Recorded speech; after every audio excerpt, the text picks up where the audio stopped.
வணக்கம். நான் உங்கள் அன்பான சயின்டிபிக் வேதிக் அஸ்ட்ராலஜி பேசுகிறேன். நல்லது நினைப்போம், நல்லதே நடக்கும். இப்போ பார்த்தீங்கன்னா, விருச்சிக ராசிக்காரர்களுக்கு 2025 ஜூன் மாதம் எத்தகைய ஒரு மாதமாக இருக்க போகுதுங்கிறது நம்ம பார்க்க போகிறோம். அதுக்கு முன்னாடி நம்ம சேனல் ஃபர்ஸ்ட் டைம் வரவங்க மறக்காமல் சப்ஸ்கிரைப் பண்ணுங்க. ஸோ தட் தொடர்ந்து நம்மளோட வீடியோஸ் வந்து அடையும். அறிவியல் சார்ந்த முறையில் நம்ம நம்மளுடைய ஜோதிட கருத்துக்களை பார்த்துட்டு இருக்கோங்கிறது தெரியும்.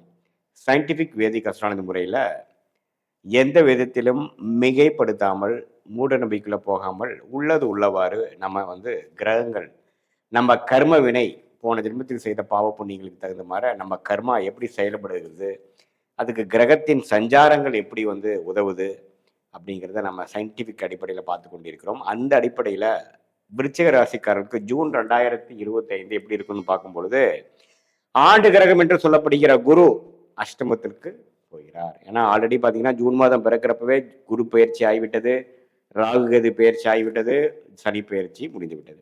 ஸோ அப்படி பார்க்கும் பொழுது இதுவரை 7ஆம் இடத்துல இருந்த குரு பார்த்தீங்கன்னா மே 14ஆம் தேதியே பார்த்தீங்கன்னா அஷ்டமத்தில் விருச்சிக ராசிக்கு போய் தன் வீடான 2ஆம் வீட்டை பார்க்கிறார். அதே சமயத்தில் 11ஆம் வீடு என்று 12ஆம் வீடு என்று சொல்லப்படுகிற அந்த விரயபாவத்தையும் பார்க்கிறார். அதே சமயத்தில் 4ஆம் இடம் என்று சொல்லப்படுகிற இடம், வீடு, வண்டி, வாகனத்தை குறிக்கக்கூடிய, தாயாரை குறிக்கக்கூடிய 4ஆம் இடத்தையும் பார்க்கிறார். ஸோ அப்படி இந்த அமைப்பு என்ன கொடுக்குதுன்னா, பணம், வீடு விஷயங்கள், இடம் விஷயங்கள்ல கொஞ்சம் வர்த்தகம், கொஞ்சம் விற்கிறது, வாங்குறது, அது மூலமாக சில பணம் சுப செலவுகளுக்கு வேணுங்கிறதுக்கு ஒரு பணம் திரட்டுறது, ஒரு இன்வெஸ்ட்மெண்ட்டுக்காக பண்றது, அது மாதிரி நிறைய அமைப்புகளை கொடுக்கக்கூடிய அமைப்பு விருச்சிக ராசிக்காரர்களுக்கு சில முயற்சிகள் எடுத்தாவே நடக்கும். 4ஆம் இடத்தை குரு பார்க்கறதுனால, 12ஆம் வீட்டையும் பார்க்கறதுனால நான் ஒரு வீட்டை கொடுத்து, ஒரு இடத்தை கொடுத்து, ஒரு பூமியை கொடுத்து, போன ஜென்மத்துக்கு போன ஜென்ரேஷனில் வாங்கின சில விஷயங்கள், பூர்வீக விஷயத்தை சிலது கொடுத்தோ அல்லது இடத்தை கொடுத்து சில அமௌண்ட், சில சுபவரியங்கள் செய்து அது மூலமாக நிதி திரட்டுவது, அது மூலமாக பிஸ்னஸில் இன்வெஸ்ட் பண்ணுறது, சில கடனை அடைப்பது, அது மாதிரி சில விஷயங்கள்லாம் கொடுக்கக்கூடிய அமைப்பு கண்டிப்பாக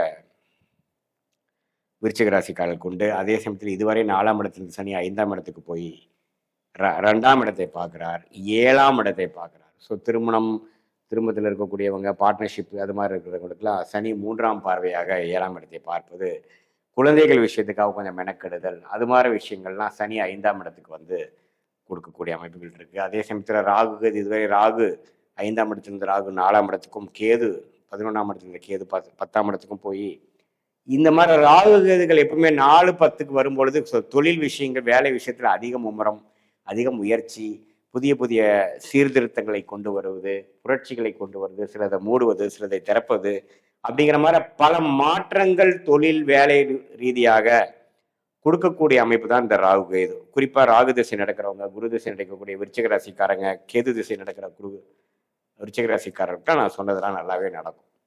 ஸோ ஆண்டு கிரகத்தின் சஞ்சாரங்கள் இப்படி இருக்கும்பொழுது, மாத கிரகத்தின் சஞ்சாரங்கள் எப்படி இருக்குன்னு பார்த்தீங்கன்னா, இதுவரை 8ஆம் இடத்துல மிதுனத்தில் விருச்சிக ராசிக்காரர்களுக்கு எல்லாமே 8ல் போய் இருந்து பல மன உளைச்சல்கள், பிரச்சனைகள், இக்கட்டான சூழ்நிலைகள் கடந்த 3 மாதமாக 4 மாதமாக விருச்சிக ராசிக்காரர்களுக்கு கொடுத்தது பார்த்தீங்கன்னா, இப்போ 9ஆம் இடத்துக்கு நீச்சமாக இருந்தாலும் பரவாம ஓரளவுக்கு பரவலாக மாதத்தின் 2வது வாரத்திலேயே பார்த்தீங்கன்னா கடகத்துக்கு வருவது அருமை.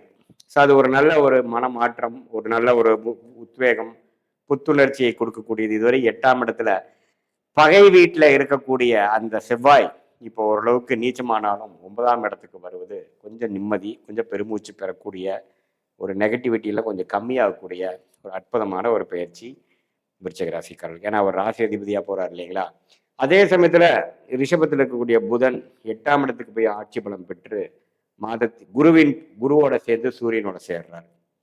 அது பார்த்தீங்கன்னா கொஞ்சம் மறைமுக இன்கம், இதை இன்வெஸ்ட்மெண்ட்ஸ் பண்ணதில் முதல் ஒரு பல வருடத்துக்கு முன்னாடி இன்வெஸ்ட் பண்ணதில் ஒரு லாபங்கள் வருவது, அது மூலமாக பொருள் ஈட்டுவது, அப்படிங்கிறதெல்லாம் நல்லா கொடுக்கக்கூடிய அமைப்பு கண்டிப்பாக விருச்சிக ராசிக்காரர்களுக்கு உண்டு.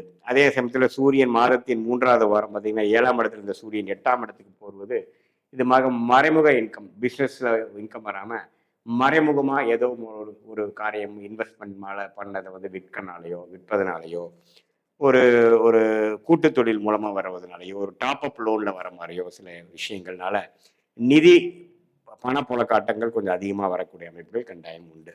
ஸோ இந்த ஜூன் மாதம் பார்த்தீங்கன்னா வாழ்க்கை அடுத்த கட்ட வாழ்க்கைக்கு மாறக்கூடிய சில ஒரு வருடமாக நம்ம கஷ்டப்பட்டுட்டு இருந்த கடன் தொல்லைகள், சில கொடுக்கல் வாங்கல சிக்கல்கள், சில பண டைட், அது மாதிரி விஷயத்தெல்லாம் கொஞ்சம் குறைக்கக்கூடிய சொல்யூஷன் கொடுக்கக்கூடிய நிதி புழக்கத்தை அதிகப்படுத்துறதுக்கு சில பண சொத்து விரயங்கள், சில கூட்டு அமைப்புகள், சில லோன், அது மாதிரி கடன் விஷயங்கள் மூலமாக பொருள் ஈட்டை நம்ம சில சொல்யூஷன் பெறக்கூடிய அமைப்பு வந்து விருச்சிக ராசிக்காரனுக்கு இன்வெஸ்ட்மெண்ட் லைன்ல இருக்கிறவங்க, தொழிலதிபராக இருக்கிறவங்க, வியாபாரத்தில் இருக்கிறவங்க வரும். அதே மாதிரி உத்தியோகத்தில் இருக்கிறவங்களுக்குலாம் பார்த்தீங்கன்னா வெளிநாடு போகிறது, ஒரு வேலையை விட்டு இன்னொரு வேலை மாறுறது, ஒரு டாப் அப் லோன் போட்டு ஒரு வண்டி வாகனம் மாற்றுறது, இது மாதிரிலாம் நிறையா கொடுக்கக்கூடிய அமைப்புகள் கண்டிப்பாக இருக்குது. இதே மாணவர்களுக்கெல்லாம் நல்லா படிக்கக்கூடிய அமைப்பு, வெளிநாடு போகிறது, வெளி மாநிலத்தில் போய் ஹையர் ஸ்டடீஸ்க்காக படிக்கிறது, இது மாதிரிலாம் நல்லாவே நல்லா ஓரளவுக்கு சாதகமான பலன்களை கொடுக்கக்கூடிய அடுத்த கட்ட வாழ்க்கையில் நகர்த்தக்கூடிய ஒரு முன்னேற்ற பாதைக்கு போகக்கூடிய ஒரு அற்புதமான ஒரு அமைப்பு இருக்கு.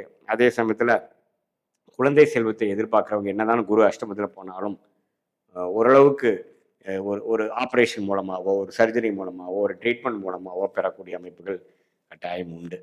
ஸோ இதுதான் பார்த்தீங்கன்னா ஒரு ஓவராலாக அந்த ஆண்டு கிரகத்தின் சஞ்சாரமும் மாத கிரகத்தின் சஞ்சாரம் மூலமாக விருச்சிக ராசிக்காரர்களுக்கு வரக்கூடிய அமைப்புகள் நம்ம பார்க்குறோம். இது பொதுவான பலன்களை தவிர உங்களுடைய ஜென்ம ஜாதகத்தில் எத்தகைய ஒரு பலாபலன்கள் போய்கொண்டிருக்கிறது, அது மூலமாக உங்களுக்கு வந்து எப்படி ஒரு துல்லியமான பலன் எடுக்கிறது, நீங்கள் அடுத்த 3 மாதம் 4 மாதம் எப்படி போகும், எந்த நேரத்தில் எது செய்யணும், எது மாதிரி கேள்விகளுக்கு எது மாதிரி ஆன்சர் உங்கள் ஜாதகத்தில் இருக்குது, கர்ம பலன் என்ன சொல்லுதுங்கிறதெல்லாம் பார்த்து தக்க முடிவுகளை எடுத்து அதற்கு தகுந்த மாதிரி நீங்கள் முடிவுகளை எடுத்து அதுக்கு தகுந்த மாதிரி வாழ்க்கை சம்பவங்களை நீங்கள் அமைத்து கொண்டு ஆனால் தேவையற்ற சமய விரயங்கள், தேவையற்ற பண விரயங்களை எல்லாம் தவிர்த்து வாழ்க்கையில் வெற்றி பெற முடியும் என்பதை நான் கேட்டுக்கொள்கிறேன், உறுதியளிக்கிறேன். இது வந்து அறிவியல் சார்ந்த சயின்டிஃபிக் வேதிக் அஸ்ட்ராலஜி முறையில் பார்க்கக்கூடிய ஒரு துல்லியமான ஒரு அமைப்பு.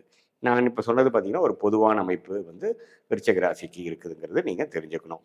மீண்டும் மற்றொரு காணொலியில் சந்திப்போம். நன்றி, வணக்கம்.